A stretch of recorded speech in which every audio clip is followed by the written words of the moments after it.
Bonjour à nos amis qui nous regardent en ce moment, avec beaucoup de calme et beaucoup de joie. Nous allons commencer encore une nouvelle émission. Aujourd'hui, c'est un jour où nous devons tous nous réjouir. La parole de Dieu dit que nous devons tous nous réjouir dans le Seigneur. Ça veut dire quoi, se réjouir? Se réjouir, c'est avoir une grande joie. Vous avez tous des problèmes, c'est très bien. Nous avons tous des problèmes. La situation est difficile, c'est très bien. Nous passons tous par des situations difficiles. Mais quand je regarde mon problème, alors je dis du calme. J'ai un Dieu plus grand que cette horrible situation que je suis en train de vivre. Alors, je me place, j'écoute ce que Dieu veut me dire, je me relève, je cesse de faire ce que je faisais de mal et je vais vers l'avant. C'est cela que Dieu veut. Une attitude, l'attitude de savoir qu'il vous est possible, qu'il est possible de commettre une erreur, mais qu'il est possible aussi de vous relever, d'oublier l'erreur que vous avez faite et d'avoir une vie qui soit remplie de joie et des réalisations. Et c'est cela que mon Dieu, que votre Dieu, qu'on est en train de présenter pour vous, veut pour votre vie aujourd'hui même. Le docteur Sorez viendra dans quelques instants pour vous expliquer un peu plus sur ce sujet. Comment vous délivrez d'un mal? Comment vous vous libérez d'une situation embarrassante? Tout de suite après, nous aurons l'histoire d'une personne qui était prisonnière des drogues et s'est libérée, cela sans traitement conventionnel. Elle a été libérée par le pouvoir de Dieu. De même, vous pouvez aussi obtenir la libération d'un vice. Après, nous avons les doutes des personnes qui questionnent. Par exemple, Dieu veut-il qu'une personne se marie avec une personne de mauvaise réputation? Nous trouvons dans les Saintes Écritures un homme qui était obligé de se marier avec une femme de conduite peu morale. Et à ces doutes, il sera répondu par le docteur Suarez, qui commence à présent le spectacle de la foi chez lui. Et pour Jésus, faites de beaux applaudissements. Voyez mes amis, nous sommes dans une étude vraiment bénie. Ceci est le 9e culte où nous sommes ici en train d'étudier les secrets du roi David. Parce qu'il a été un des grands vainqueurs. Nous en sommes au psaume 18, les versets 21 et suivants. Et vraiment, il y a encore beaucoup de choses à étudier, beaucoup de choses que l'on va laisser pour une autre étude. Dieu nous a beaucoup bénis. Et pour ceux qui n'ont suivi aucune partie de tout cela, je vais lire les versets que j'ai déjà donnés ici, d'une manière très résumée, parce qu'il y a beaucoup de nouveaux textes pour aujourd'hui. Il y a dit ainsi, le psaume 18, 21, « Le Seigneur m'a traité selon ma justice, il m'a récompensé selon la pureté de mes mains. » J'ai expliqué la chose suivante. Quand Dieu nous ouvre la compréhension, il nous ouvre un espace. C'est un chemin qu'il nous faut suivre pour recevoir cette bénédiction. Et notre action dans la révélation de Dieu, c'est notre justice. Si nous ne pratiquons pas notre justice, Dieu ne fait rien. Il ne peut pas agir. David a dit, « J'ai été tellement béni que j'ai fait tant de toutes ces choses et tant d'autres parce que le Seigneur m'a récompensé. Mais non pas parce que j'étais un privilégié, parce que j'ai pratiqué ma justice. » Vous devez pratiquer votre justice. Vous devez croître dans la foi parce que c'est vous qui êtes la personne la mieux placée pour faire la prière dans votre vie. Et il a dit ici, « Il m'a récompensé selon la pureté de mes mains. » Cela veut dire ceci, quand vous allez faire l'œuvre de Dieu, vous la faites parce que vous avez appris dans la parole. Dans cet apprentissage qu'est la révélation, quand je l'ai déjà dit, c'est un chemin que Dieu vous a ouvert. Vous ne pouvez pas avoir les mains contaminées, ni votre action ou votre parole, par l'inspiration de quelqu'un d'autre. Prendre une prière que quelqu'un a fait, « Oh, mon petit Jésus adoré, le petit Jésus de mon cœur, petit Jésus... » Vous ne pouvez pas faire cela. Vous devez employer vos propres paroles. Vos mains doivent être pures, sans la participation d'autres personnes. Et comment est-ce que je vais faire? Vous allez répondre avec ce que vous avez appris, ce que Dieu vous a confié dans votre cœur. Et parce qu'il l'a fait. Pourquoi est-ce qu'il l'a fait? Il a dit ainsi, « Car j'ai gardé les voies du Seigneur, je ne me suis pas éloigné de mon Dieu comme les méchants. » Vous n'allez pas parvenir à faire ces deux choses, des actes de justice et avoir les mains propres. Si vous ne suivez pas les voies du Seigneur, tout ce qu'il vous révèle, et si vous vous éloignez coupablement de Dieu, vous ne réussirez pas non plus. Qu'est-ce que s'éloigner coupablement de Dieu? Ce qui serait bien, c'est que vous ne fassiez jamais d'écart. Ne tombiez pas. Mais si vous faites un écart, demandez pardon sur le champ, et alors Dieu pardonne. Mais cette personne qui fait la chose consciemment, délibérément, non, j'y vais, je le fais, ensuite je vais voir Dieu, il me pardonne, et je peux pécher à nouveau, Dieu me pardonne, il me pardonne. Ce n'est pas ainsi, non. Vous vous trompez lourdement. Il est dit ainsi, je n'ai point été coupable. Il est évident que David a eu quelques dérapages, mais cela n'a pas été une chose préméditée. Cela s'est produit et il s'en repentit. Parce qu'il était privilégié. Non, il a suivi les chemins du Seigneur et s'en est pas éloigné coupablement. Il explique pourquoi dans le verset 23. Toutes ces règles sont devant moi et je n'éloigne pas de moi ces prescriptions. Les règles de Dieu sont toutes ces déclarations que Dieu a faites nous concernant.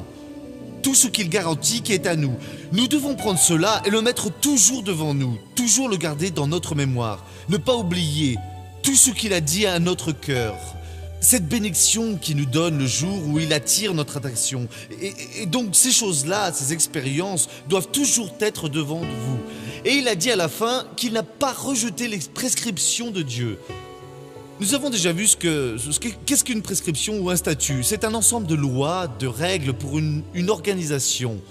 Le royaume des cieux a beaucoup de statuts. Nous avons déjà vu ici les statuts des finances, du mariage aussi.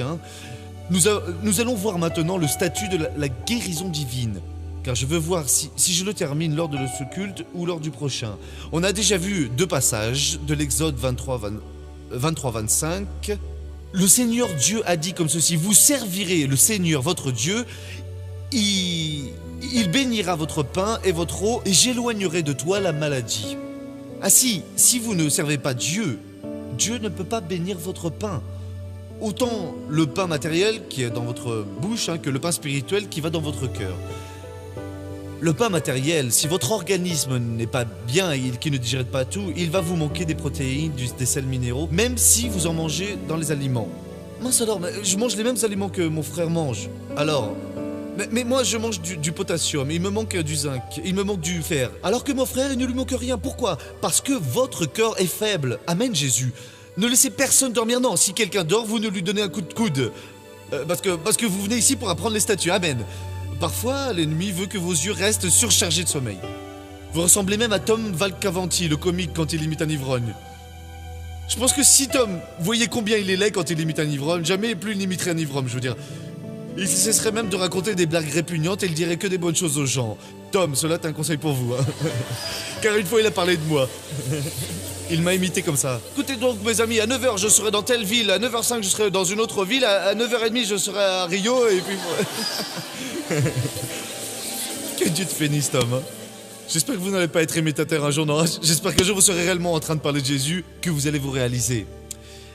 Et donc ici, mes amis, c'est pour que Dieu vous guérisse, vous enlève vos infirmités. Vous devez servir Dieu. Il va alors bénir votre pain qui est physique, matériel, et il va bénir le pain spirituel.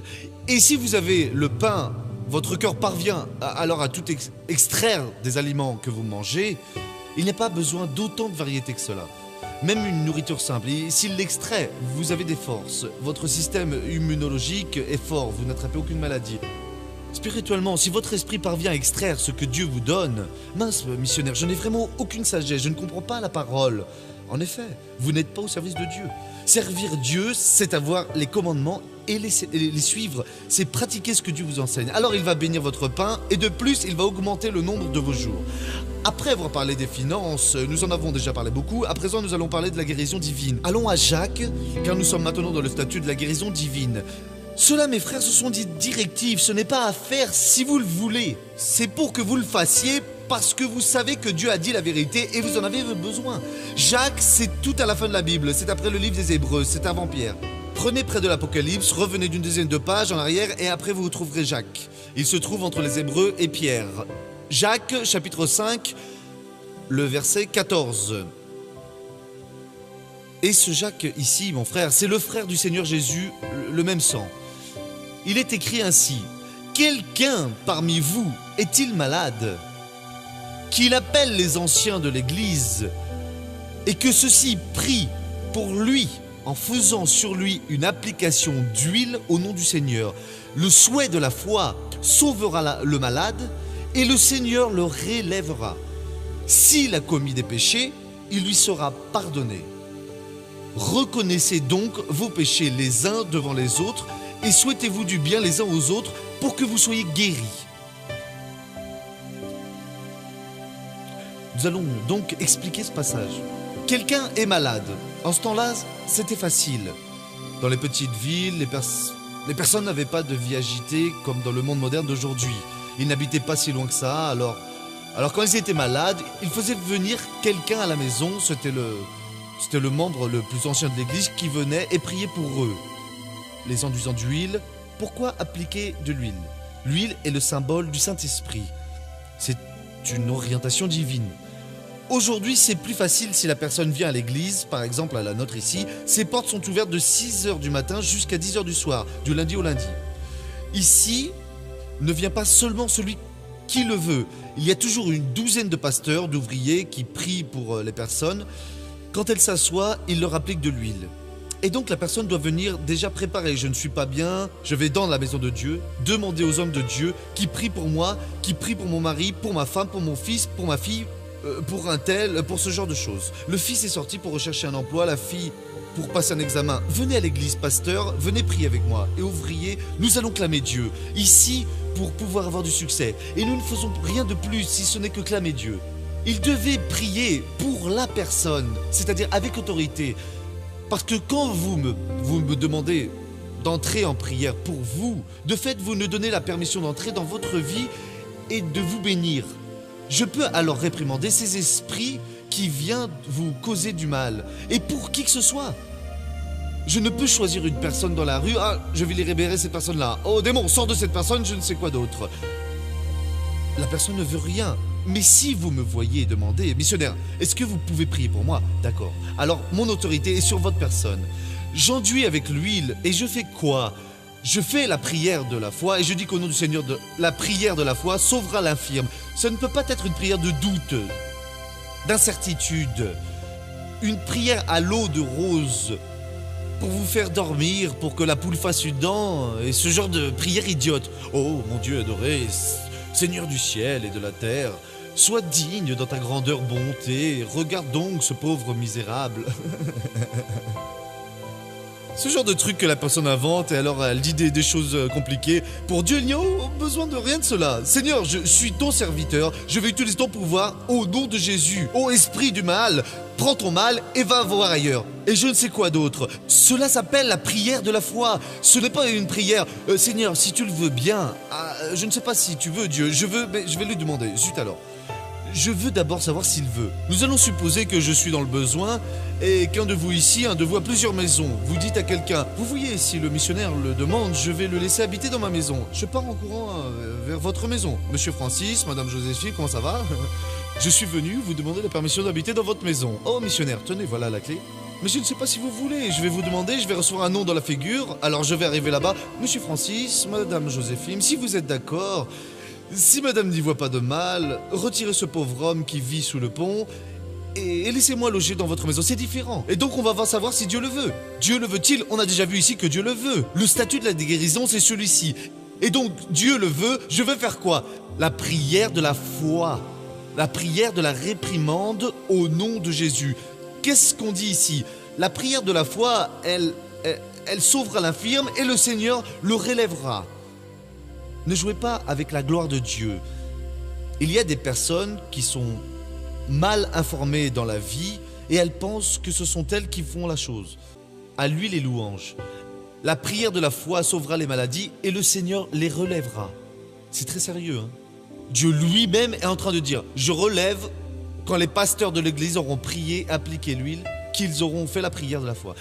Ici, il y a une autre révélation, car après je parle d'Ésaïe parce que j'ai interverti. Mais d'ici peu, on va voir l'information. C'est un verset très semblable qui est tout près d'où j'étais. La prière de la foi sauvera le malade, le Seigneur le relèvera et s'il a commis des péchés, ils lui seront pardonnés. La prière de la foi, mon frère, elle est si forte, si puissante, qu'elle parvient même à pardonner les péchés. Regardons maintenant le feuilleton de la vie réelle.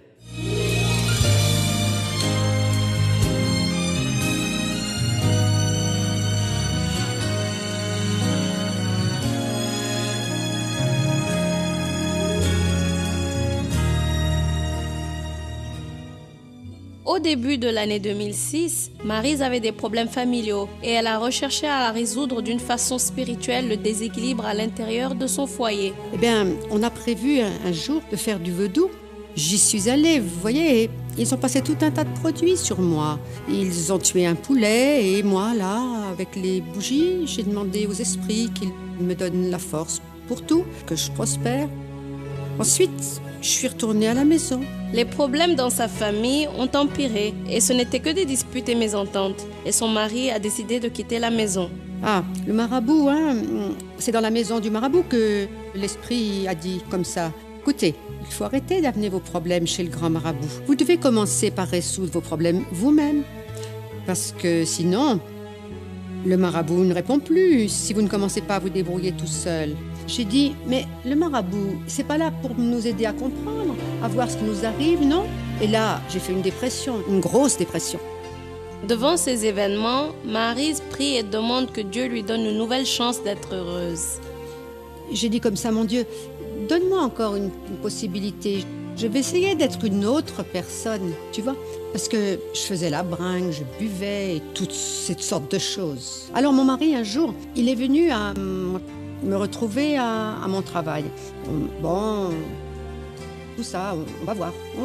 Et finalement, on s'est remis ensemble. Ça, c'était au début de décembre qu'il est revenu à la maison.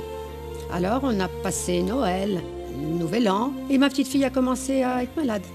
Et là, je suis allée l'emmener chez le médecin. Elle avait une pneumonie très grave, vous savez. Sauf que les médecins ne m'ont pas dit c'est grave. Ils m'ont juste dit qu'elle avait une pneumonie. Puis ils ont commencé à lui donner des médicaments et ils l'ont hospitalisée. Je pense que ça a duré 7 jours, comme ça. Avec cette angoisse, même quand j'ai demandé au médecin, il m'a répondu comme ça. Vous voyez, votre petite fille est grave. Elle a eu une sorte d'épanchement pulmonaire, avec des caillots dans les poumons. Alors, on lui a posé un drain.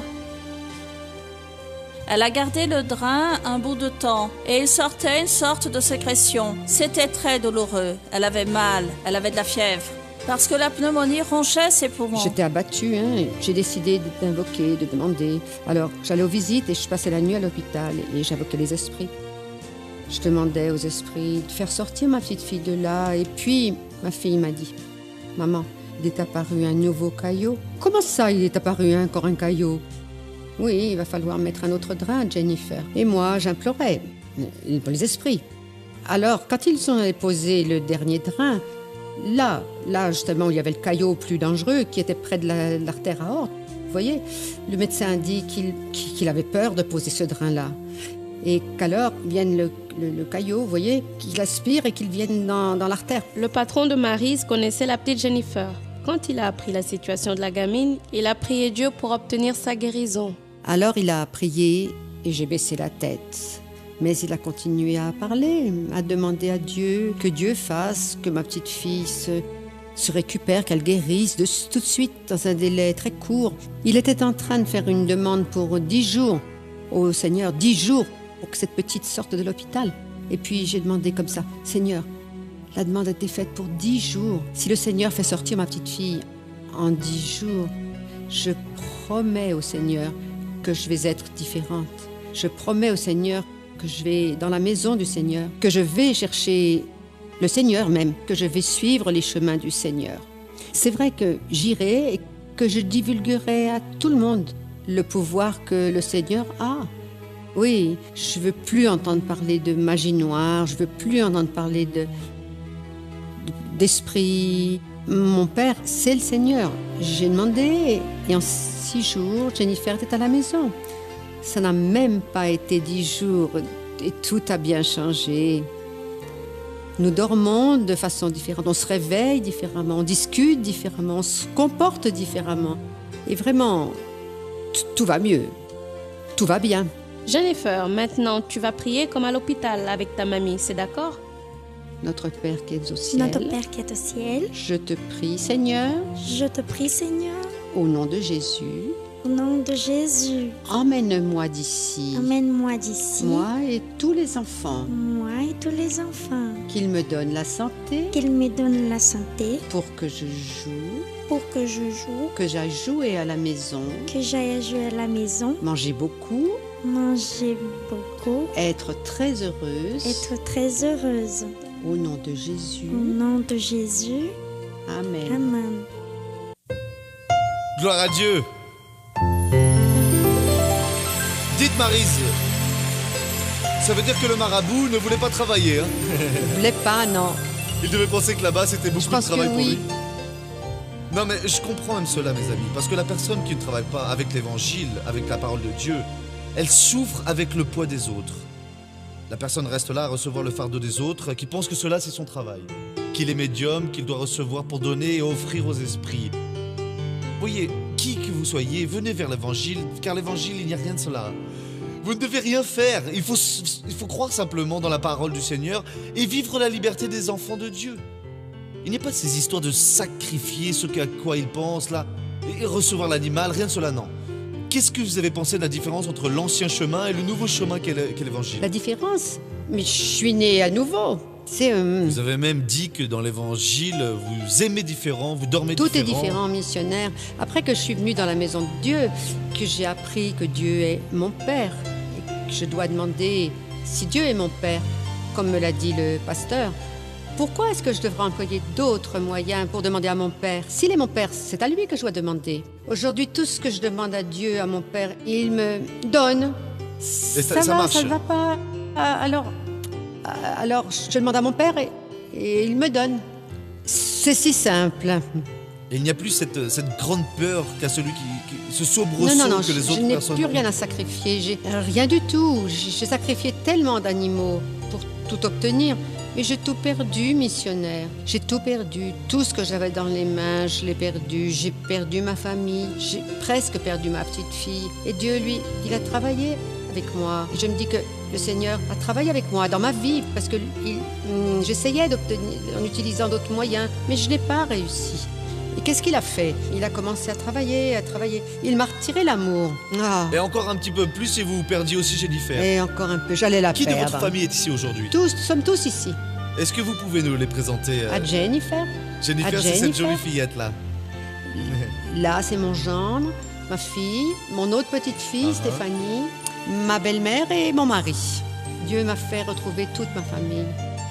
On applaudit Jésus. Un grand merci Jésus. Laissez-moi prier pour ceux qui sont chez eux. Père, je prie pour les personnes qui sont chez elles, qui sont dans quelconque autre lieu et qui ont des difficultés. Père, cette personne de la lettre a dit la vérité. Ce qui se passe avec cette jeune fille qui a été sincère se produit avec beaucoup de gens. Père, et le Seigneur a protégé ces personnes, mais beaucoup, peu à peu, cèdent.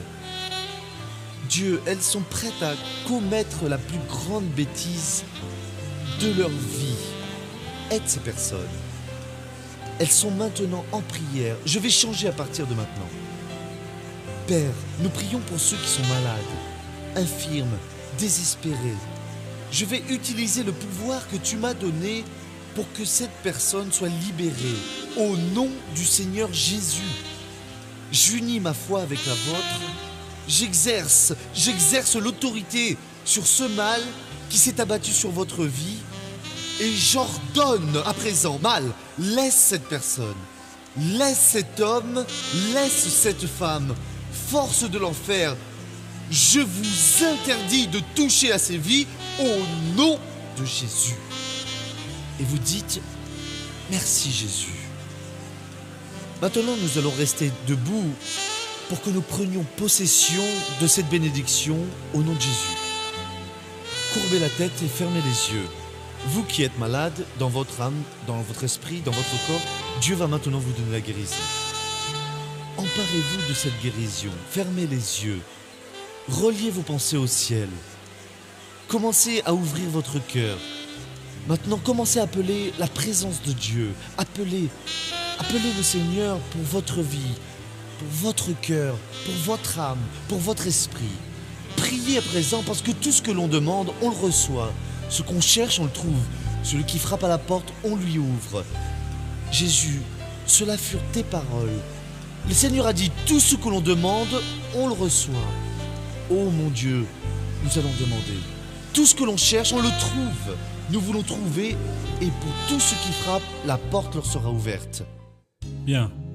Vous avez vu la réponse, vous avez vu le changement, vous avez vu la prière, vous avez vu le résultat de la prière. C'est très bien. Bon, ces personnes ont vécu un changement. Vous y croyez? Vous dites oui, le changement peut venir dans votre vie maintenant, où que vous soyez. Seulement relevez-vous, ne regardez pas votre situation et dites « Je vais avoir quelque chose de différent avec Dieu ». Quand vous adoptez cette attitude, Dieu commence à vous fortifier, à vous montrer, vous relever, vous remettre sur pied. Peut-être que je suis en train de parler des personnes maintenant, personnes qui se trouvent ayant une situation financière déplorable ou très peu confortable. Ils ont reçu la nouvelle du chômage aujourd'hui. Et ce sont ces personnes qui sont peut-être aujourd'hui, qui vont peut-être être appelées par Dieu pour être des personnes qui parrainent. Alors vous pouvez demander, comment est-ce que Dieu appelle quelqu'un qui a des problèmes financiers pour aider sa grande œuvre? Parce que Dieu veut voir en vous un plus grand miracle. Alors vous dites, je n'en ai pas les moyens. Ayez-les, ne doutez pas, qu'avec votre appel, Dieu va vous donner les moyens pour vous y parvenir. Si maintenant vous sentez cet appel pour devenir une personne qui parraine l'œuvre du Seigneur, vous allez appeler maintenant pour ce numéro qui apparaît sur votre télévision et vous allez chercher les informations. C'est où, comment aider et ce que vous devez faire. Ok?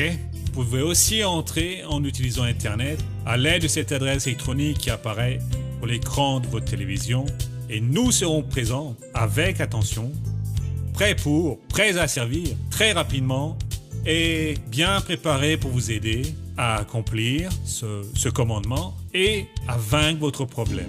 Parce que nous croyons dans un Dieu de merveille. Bien, je veux tous vous remercier pour l'émission d'aujourd'hui. Nous revenons toujours à ce même horaire. Que Dieu vous garde tous. Nous revenons avec le spectacle de la foi sur cette chaîne.